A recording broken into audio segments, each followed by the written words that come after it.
kuri ubu izina ryanjye nirwaye nsigaye nitwa sa uribaza uti sa ni ukuvuga iki ubundi njye naravutse banyita Nsengumukiza mvukira hafi y'isoko na centre de santé iwacu bakaba hafi y'urukasumba urumva byose ni sisuso sase ubwo binjira amaraso no mu isokoro burya mu gisirikare ndi umusivili sigiye kwirarira ariko nawe uzambana muri Air Force ubwo rero Nsengumukiza ngira amapeti ariko niyengeze mu gitaramo bagerayo bama ubu ngeze kuri Lieutenant General mu kuneka imitima y'abakundanye kumva igifaransa commandant de brigade Dore.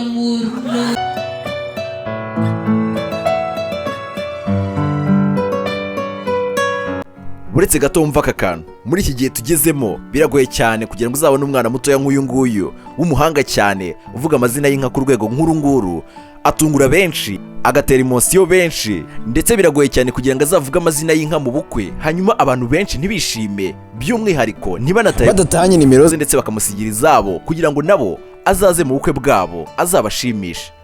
Amazina yiswe n'ababyeyi yitwa Nsengumukiza Exos, akaba avuka mu karere ka Nyarugenge mu murenge wa Kimisagara. Ni umuhanga cyane mu kuvuga amazina y'inka ndetse akundwa n'abatari bake ku mbuga nkoranyambaga.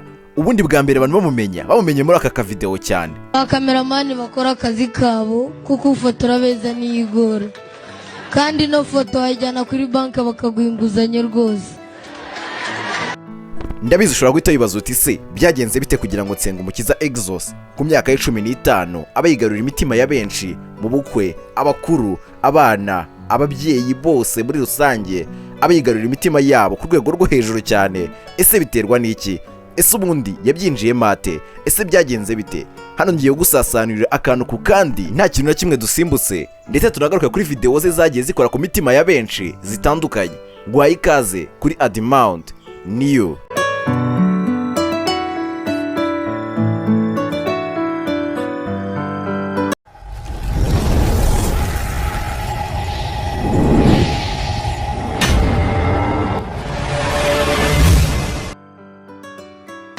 Mukuru ndagira ngo murebane mu maso nanjye mundebe. Data abageni bacu mbarebye mu maso babonyemo akana mu jisho, babonyemo Fisi na Fiyete, Jire na Gisele, ariko nibashaka azabyare na Joseph. Nuko ndogenda gusuhuje cyane kandi ngo wayikaze kuri ADMOUNT niyo. Nyamuneka nukundi ibyo dukora ntugende udakanze kuri subscribe, niba warayikanze nibyo agaciro gakomeye. Hanyuma nawe niba bwa mbere ugeze hano ukikanda kuri subscribe, hanyuma nukundi iyi video ukandi like kugira ngo ibintu bigende neza cyane. Ikaze. Nkuko natangiye mbivuga, Nsengumukiza Exos w'imyaka 15 yishimirwa n'abatari bake ndetse n'ahakoreye mu bukwe hariho hose ntajya siba gutana nimero z'abakunze uko abikora kugira ngo n'abazabakorere mu bukwe bwabo. Ndetse nawe ubwawe nkurikiye ushobora kuba waramubonye ku mbuga nkoranyambaga zitandukanye ukumva uramukunze uko warifashishije akavideo kakapostinga cyangwa se kwifashisha amwe mu magambo yagiye akoresha ukagenda uyagaragaza by'umwihariko wibanze cyane ku bakoresha TikTok. Nibo nabonye benshi bakozwe ku mutima namwe mu magambo yagiye agarukaho cyane n'uyu mwana w'umuhungu mu bukwe butandukanye. Mu minsi ishize uyu mwana w'umuhungu aherutse kugirana ikiganiro n'ikinyamakuru Igihe, bamubaza byinshi bitandukanye ku bijyanye n'impano ye. Bamubaza igihe yaba yaramenyeye ko yabasha kuvuga amahamba, amazina y'inka n'ibindi byinshi bitandukanye. Avuga ko yabitangiye akiri umwana muto cyane ku myaka ye 9. Avuga ko ku myaka ye 9 yagiye mu bukwe hanyuma akabona umuntu uvuga amazina y'inka akamwitegereza akabona uburyo abivugamo akabikunda cyane. Hanyuma nawe yumva bimukoze ku mutima atangira nawe kujya byitoza akajya bivuga bitandukanye. Ngo hari umugabo ugeze kumubona rero akajya abona n'umwana ukunda kuririmba, umwana ukunda kuvuga amazina y'inka, amahamba ndetse n'ibindi bitandukanye. Hanyuma amusaba ko yakora ibijyanye no kuririmba. Hanyuma Exos ibyo kuririmba ngo biramunanira birangira biretse akomeza kuvuga amazina y'inka. Muri uko kubivuga rero kuba ko atarabizi akenshi akajya yifashisha YouTube, akajya kuri YouTube akareba abantu batandukanye by'umwihariko akibanda ku bya Seburikoko, Papa Sava mu bukwe bugiye butandukanye. Video ze zigiye zitandukanye zagiye zicicikana ku mbuga nkoranyambaga ari kuvuga amazina y'inka mu bukwe. Ngo ndetse izo video akazigiraho cyane. Nahuye n'ibibazo intare yanjye umutima urangende ndo kwikubita hasi gusa indikibonye ibituza n'ibigango mfite irikanga uko biragenda. Naka mubyeyi burya nakane nakabaye numva nagakunze kuko njyanye akangaka inzuki zankurikirana mu Rwanda zitwariye ubuki baza kunkundira nitwarira kandi mubyeyi burya ibitugu by'abatera byikoreye imitavu nkabikibasha kwikorera icyo kunywa aza kunkundira aza kuniza umwikoreza.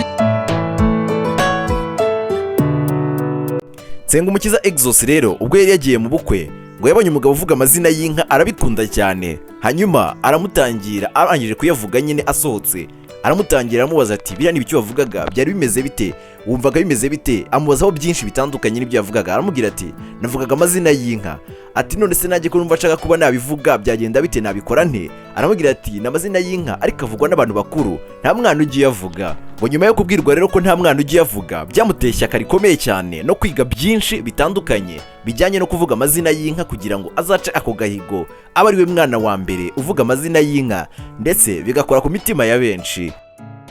EXOS rero ngo yaje kugirirwa amahirwe akomeye cyane aza kwinjira mu itorero, hanyuma ageze mu itorero ahasanga umwe mu bantu bavugaga amazina y'inka ngo ndetse unabizi cyane cyane ku rwego rwo hejuru. Hanyuma rero ngo aramwegera amusaba ko yamufasha akamwigisha. Muri uko kumusaba ko amwigisha rero ngo yabanje kumubaza bimwe mu byo yaba azi kugira ngo yumve ko afite gahunda, hanyuma EXOS amwumvisha bimwe mu byo azi ndetse n'ibyo yagiye akora kuri YouTube, yagiye yumvana abandi batandukanye. Hanyuma uwo muntu nawe ngo yumva koko EXOS afite umuhate ndetse aranabishaka kubimenya neza cyane, hanyuma nawe atangira kugenda amwigisha mu byazi. Ubwo yamaze igihe kinini nyine arimo abyitoza, hanyuma ku myaka ye 12 nibwo bwa mbere yagiye mu bukwe akavuga amazina y'inka, hanyuma agakora ku mitima ya benshi bigatuma yigarurira urukundo kugeza kuri uyu munsi ku myaka ye 15. Kuri iyi myaka ye 12 kandi yaje kugirirwa amahirwe akomeye yo guhura na Seburikoko, nk'umwe mu bantu yakundaga cyane ndetse anakurikirana video ze zitandukanye mu bukwe butandukanye kuva kera. Hanyuma rero ngo yaje kujya mu bukwe, ubukwe yagiyemo rero asanga Seburikoko yaje kuvuga amazina y'inka muri ubwo bukwe, hanyuma biramushimisha cyane ku rwego rwo hejuru ngo ndetse aricara amutega amatwi areba uburyo abivugamo ndetse nuko aba yitwara akantu ku kandi.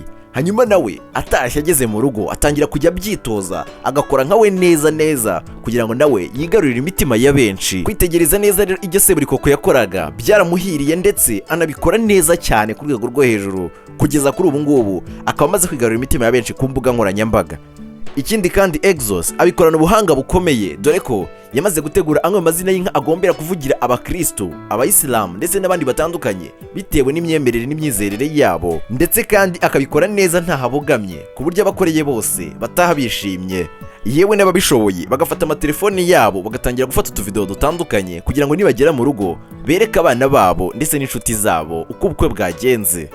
EXOS kandi avuga ko afite inzozi zikomeye ndetse zagutse zo kuzashinga umuryango ukomeye nk'uwa Sherry Silver, kuko avuga ko Sherry Silver amwigiraho byinshi bitandukanye, dore ko uyu mwana abarizwa muri Sherry Silver Foundation n'ubundi, ndetse kandi akaba impano ye atari kuvuga amazina y'inka gusa, dore ko azi no kubyina ndetse no kuririmba traditionnel ndetse na moderne. Wakwibaza uti se uyu mwana w'umuhungu ko numva yagiye mu bintu byinshi bitandukanye, aho mu ishuri ho biragenda byaba byifashe bite? Uwimpuhwe Jeannette ariwe mubyeyi wa NSENGUMUKIZA EXOS avuga ko umwana we ari umuhanga cyane mu ishuri ndetse atajya arenga umwanya wa 2. Kuri ubu ngubu yiga mu mwaka wa 4 w'amashuri yisumbuye. Akavuga ko rero kuba bikora ndetse akabibangikanya no kwiga ngo nta kibazo kirimo kuko buri kimwe cyose agikora mu gihe cyacyo. Niba ari kujya kwitoza kubyina aragenda yitoze, kwitoza kuvuga amazina y'inka akitoza, hanyuma muri weekend niba afite akazi n'akagenda akagakora, hanyuma ngakaza kugira n'igihe cyiza cyo gusubiramo amasomo neza cyane kandi ku murongo, hanyuma amanota akaza ari meza. Ndetse kandi mama we mu kiganiro yagiranye n'Igihe yagarutse ku kuvuga ko uyu mwana ari umwana ujya umufasha cyane, ndetse kandi ajya agira n'isoni zo kumwegera akamubwira ati wa mwana we mu rugo dufite ikibazo iki n'iki, dukeneye iki n'iki, ariko nyine kubera ko ariho ubuzima bayobora ariko bibategeka arabikora nta kibazo, ariko akavuga ko biba bimuteye isoni cyane kubera ko ari umwana mutoya, hanyuma akamwegera amubwira ngo mu rugo hari ikintu kidahari kugira ngo afashe akigure. EXOS rero ku myaka ye 15 wavuga ko afasha umuryango we bikomeye cyane ku rwego rwo hejuru, ndetse rimwe na rimwe ari nawo bahahira ibyo barya, ntabwo yababeshye, ni ukuri n'iby'agaciro ndetse n'ibyo kwishimirwa muri rusange. Kubona impano idasanzwe nk'iyi ngiyi by'umwihariko ikagirira umumaro urugo, ikagirira umumaro ababyeyi, umuryango ndetse n'abakoreye bakagenda bishimye cyane, agasigara ku mitima ya benshi. Uyu mwana w'umuhungu rero agira inama bagenzi be batoya ndetse n'urubyiruko muri rusange gukunda umuco wa Kinyarwanda ndetse bakazirikana iby'iwacu n'iby'imahanga ntibabyirengagize, ariko iby'iwacu bikaza ku isonga kuruta ibindi byose. Ngayo nguko rero ndagushimiye cyane ubafashe umwanya ukabana nanjye kuva dutangiye iyi nkuru kugera kuri uyu munota. Ni iby'agaciro gakomeye cyane. Imana ikomeze iguha umugisha cyane, ibyo ukora umunsi ku wundi uhahe uronke. Njye nitwa ADMOUNT, nuko nibyo dukora ntugende udakanze kuri subscribe. Reka duhurire mu bindi biganiro bigiye bitandukanye. Ciao ciao, ndabakunda cyane. Imana ibarinde.